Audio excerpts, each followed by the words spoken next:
যে আমরা নিজের পছন্দের, নিজের দলের, নিজের মতের মানুষদের দোষ ত্রুটি যদি ধরাও পড়ে, তারপরও সেটাকে আমরা ধামাচাপা দেওয়ার জন্য নানান যুক্তি, নানান ব্যাখ্যা আমরা দাঁড় করাই এবং সেটাকে ধামাচাপা দেওয়ার চেষ্টা করি। আর যদি নিজের পছন্দের বাইরের কোনো লোক থাকে যার প্রতি আমার কোনো কারণে অপছন্দ ভাব আছে, আমি তাকে আমার মনে করি না, তখন সেই লোকটার কোনো ভালো কিছু পাইলেও বলি যে মতলব কি আল্লাহ জানে। আল্লাহ রাব্বুল আলামিন বলেছেন, ইয়া আইয়ুহাল্লাযীনা আমানু ইজতানিবু কাসীরাম মিনায-যন ইন্না বা'যা-যন্নি ইসম। হে ঈমানদাররা, তোমরা একে অন্যে কেউ কারো প্রতি কুধারণা করবে না, কারণ কুধারণা করা, মন্দ ধারণা করাটা গুনাহের কাজ। এটাও দেখবেন যে অন্যের ব্যাপারে কুধারণা করতে আমরা মহাপটু। একজন মুসলমান অন্য মুসলমানের 10টা দিক দেখছে দোষের, তারপরও সে চিন্তা করবে হয়তো আমি ভুল দেখছি, হয়তো আমি যা দেখছি বাস্তবতা তার ভিন্ন কিছু, হয়তো তার কোনো ওজর আছে। এরকম বিভিন্নভাবে সে ওজর তালাশ করবে অন্যের ব্যাপারে, আর নিজের ব্যাপারে সে কড়া হবে। আমরা নিজের ব্যাপারে বিভিন্ন সাফাই গাই, আর অন্যের ব্যাপারে যত খোঁচাখুচি করে তার দোষ বাইর করা যায়, চিত্র অন্বেষণ করা যায়, সেই চরিত্র আমাদের মধ্যে আছে না নাই? তো আল্লাহ তাআলা সেটাও নিষেধ করেছেন। এরপর আল্লাহ তাআলা আরো নিষেধ করেছেন 3 নম্বরে, ওয়ালা তাজাসসু, তোমরা এক অন্যের পেছনে স্পাইগিরি করো না। স্পাইগিরি করো না, তোমরা একে অন্যের সাথে গোয়েন্দাগিরি করো না। ওই যে দোষ বাইর করা, ছিদ্রান্বেষণ এটা করবা না। এগুলোও দেখবেন আমাদের মধ্যে প্রচুর আছে। বরং যারা ইসলাম প্র্যাকটিস করে তাদের মধ্যে কোনো কোনো ক্ষেত্রে এই রোগগুলো আরো বেশি, যে এক দলের লোক আরেক দলের লোকের বিরুদ্ধে স্পাইগিরি করে, আছে না নাই? এক দলের লোক আরেক দলের লোকের দোষ বাইর করার জন্য টর্চ লাইট দিয়ে নেমে যায়, আছে না নাই? ভাইরা আমার, এরপর আল্লাহ তাআলা বলেছেন চতুর্থত, ওয়ালা ইয়াগতাব বা'দুকুম বা'দা, তোমাদের কেউ যেন কারো গীবত না করে। এই গীবত তো এখন আর গীবত নাই, গীবত এখন ঘি ভাত হয়ে গেছে। গীবত এখন কি হয়ে গেছে? ঘি ভাত হয়ে গেছে। দুইজন একত্র হলে 3 নম্বর জনকে নিয়ে যদি আলাপ আলোচনা না করা হয়, তার দোষ ত্রুটিগুলোকে রসিয়ে রসিয়ে, মজা করে করে, হেসে হেসে, আনন্দ করে যদি চর্চা না করি, আমাদের মজলিসটাই পানসে পানসে লাগে। ঠিক না বেঠিক? এই পরিমাণ ভয়ঙ্কর আকার ধারণ করেছে গীবত। এই পাপ যখন আমরা করি, এই অপরাধ যখন আমরা করি, আমাদের হিতাহিত জ্ঞান পর্যন্ত থাকে না। আমরা এমন ভাবে করি এটা যে অপরাধ, সে অপরাধ বোধটুকু পর্যন্ত আমাদের মধ্যে কাজ করে না। ভাইরা আমার, গীবতের অপরাধ সকাল থেকে রাত পর্যন্ত সারাদিনে কতবার হয় আপনার, আপনি যদি হিসাব করেন তো দিন শেষে আপনি অবাক হয়ে যাবেন। দেখা যাবে আপনার দ্বারা সবচেয়ে এই ভয়াবহ পাপটা পরিমাণে অন্য অনেক পাপের চাইতে বেশি হচ্ছে। ঠিক না বেঠিক? আপনি যদি কোনো গীবত না করেন, দুজন তৃতীয় কাউকে নিয়ে সমালোচনা করছেন, ওখানে বসে আপনি রসিয়ে রসিয়ে সে মজা শুনছেন। ওয়াজ মাহফিলের মধ্যে বসে আজকাল অনেক গীবত হয়, হয় কি হয় না? ব্যক্তির ব্যক্তিগত বিষয়গুলো নিয়ে চর্চা করা, খোঁচাখুচি করা, দ্বীনদার ভাইদের ভিতরে ইসলাম প্র্যাকটিস করে সেই ভাইদের মধ্যে রোগগুলো ব্যাপক আকার ধারণ করেছে। এগুলো বাধা দেওয়ার মতো লোক পাওয়া যায় না। আমার মাদ্রাসার ছাত্র জীবনে এক ভাইয়ের কথা মনে পড়ে। এই কুমিল্লার মানুষ উনি ছিলেন, আব্দুল কাইয়ুম ভাই। কোথায় আছেন জানি না, সেই ছাত্র জীবনে হাটাজারিতে যখন পড়ি তখন ছিলেন। আমার মনে আছে যে আমরা কখনো যদি কারোর বিষয়ে কোনো সমালোচনা করছি, সাথে সাথে আব্দুল কাইয়ুম ভাই বলতেন, ভাই হয় থামান আলোচনা, না আমি এখান থেকে চলে যাব, কারণ আমি গুনাহ করব না। গীবত করা যেমন গুনাহ, গীবত শোনাটাও আমি শুনবো না। এরকম মুত্তাকি পরহেজগারের সংখ্যা আমাদের সমাজে অনেক কম। এই হিম্মত আমাদেরকে করতে হবে যে আমি গীবত করব না, গীবত শুনবো না। অনেকে গীবত করার সময় শয়তান তাকে একটা যুক্তি তুলে দেয়। দেখবেন আপনি যদি বলেন যে ভাই এটা তো গীবত হয়ে যাচ্ছে, থাক আমরা এটা না করি, এটা যদি বলেন, তো সাথে সাথে দেখবেন শয়তান ওই লোকটার কাছে একটা লজিক ধরায় দেয়, একটা যুক্তি ধরায় দেয়। কি? শয়তান বলে যে তুমি যেটা বলতেছো এটা তো সত্য কথা বলতেছো। বলে যে আরে ভাই আমি যা বলতেছি সত্য বলতে, আমি তার সামনেও বলতে পারবো।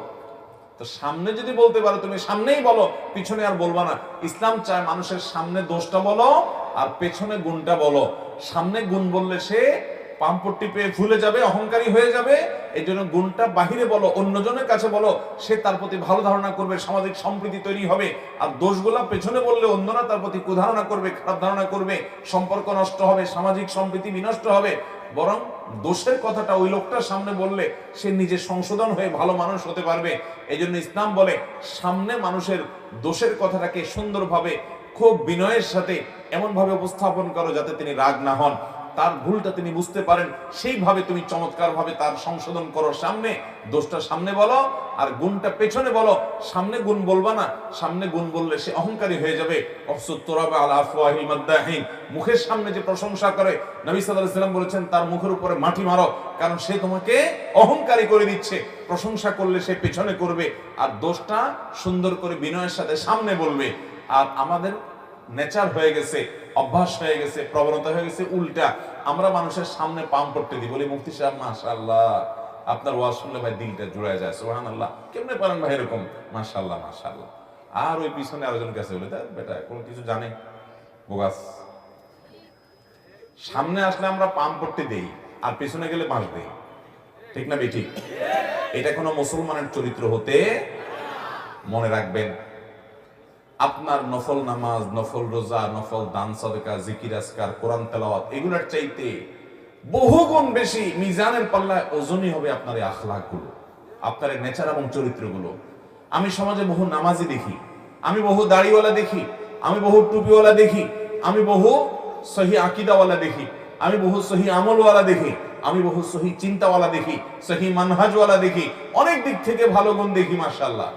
কিন্তু দেখি যে এই চরিত্রের দিক থেকে মার্কিং যখন শুরু করা হবে, তখন আমাদের অবস্থা বড় ভয়াবহ। আমি সহ আল্লাহ রাব্বুল আলামিন আমাদের সবাইকে সংশোধিত হওয়ার তৌফিক দান করুন। আমরা গীবত পরিহার করব তো ইনশাআল্লাহ। আল্লাহ বলেছেন ওয়ালা তাজাসসু, একে অন্যের পিছে লেগে টর্চ লাইট দিয়ে দোষ খুঁজে খুঁজে বের করো না। অনেকে দেখবেন অনেকের বক্তব্য শুনে উদ্দেশ্যই হলো হাতাটাতা গোছায় বসে দেখি কয়টা ভুল ধরা যায়, আছে না নাই? ইউটিউব খুলে আপনার কোন হুজুর অপছন্দের, আপনার দলের বাইরের, অন্য দলের, অন্য মতের, আপনি মনে করছেন যে উনি আমার লোক না, তো এবার তার ওয়াজ শুনে, কিন্তু সে শোনার উদ্দেশ্য কি? দোষ বাইর করা। এই যে দোষ খুঁজে বেড়ানো, এটা কখনো মুসলমানের চরিত্র হতে পারে?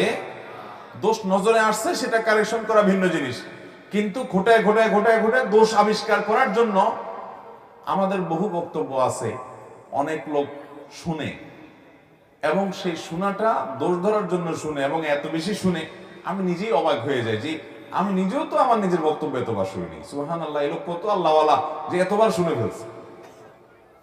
আল্লাহ তাআলা আমাদের ইসলাহ হওয়ার তৌফিক দান করুন। ভাইরা আমার, আমি নিজেও এই রোগগুলো থেকে মুক্ত না ভাই, এই জন্য বারবার বলি আখলাকের ত্রুটি আজ আমাদের মধ্যে সবচেয়ে প্রকট ভাবে।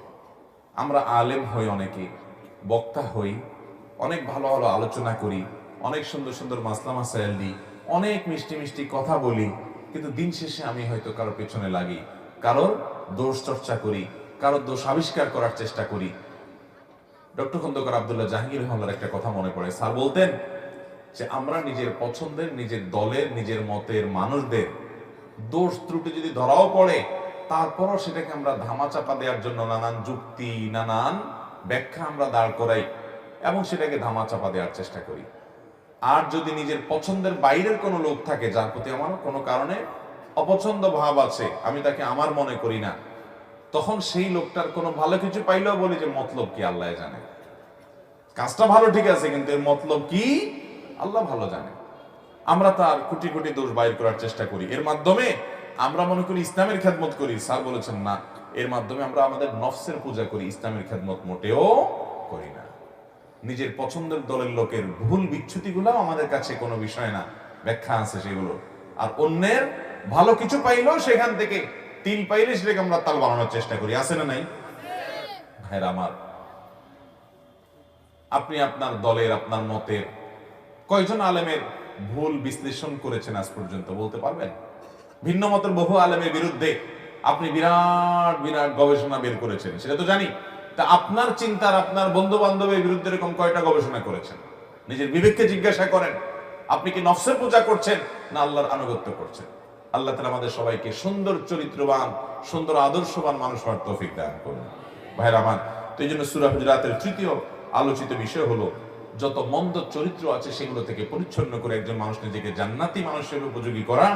এর জন্য আল্লাহ রাব্বুল আলামিনের প্রথম নির্দেশ হলো কেউ কাউকে নিয়ে ঠাট্টা বিদ্রুপ করবে না, কেউ কাউকে খোঁচাখুচি করবে না, কেউ কাউকে বাজে নামে ডাকবে না, বাজে নামে ডাকবে না, কটু মন্তব্য করবে না তার সম্পর্কে। এরপরে নির্দেশ হলো কুধারণা করবে না, কুধারণা করবে না। আমার মনে হচ্ছে যে লোকটা হয়তো এই কাজ করছে, আমি বলবো যে না, আমি যেটাকে খারাপ দেখছি, হতে পারে তার কোনো ওজোরের কারণে বাধ্য হয়েছে সে, এরকম একটা ব্যাখ্যা আমি দাঁড় করাবো। আমি যথাসম্ভব কুধারণা করবো না। মনে রাখবেন, কারো সম্পর্কে মন্দ ধারণা আপনি করেছেন, কিয়ামতের ময়দানে আপনাকে জবাবদিহি করতে হবে, মন্দ ধারণা কেন করলা তুমি। প্রমাণ ছাড়া আপনি কারোর প্রতি খারাপ ধারণা করতে পারবেন না, স্পষ্ট প্রমাণ ছাড়া। আর যদি ভালো ধারণা করেন, স্পষ্ট প্রমাণ নাও থাকে,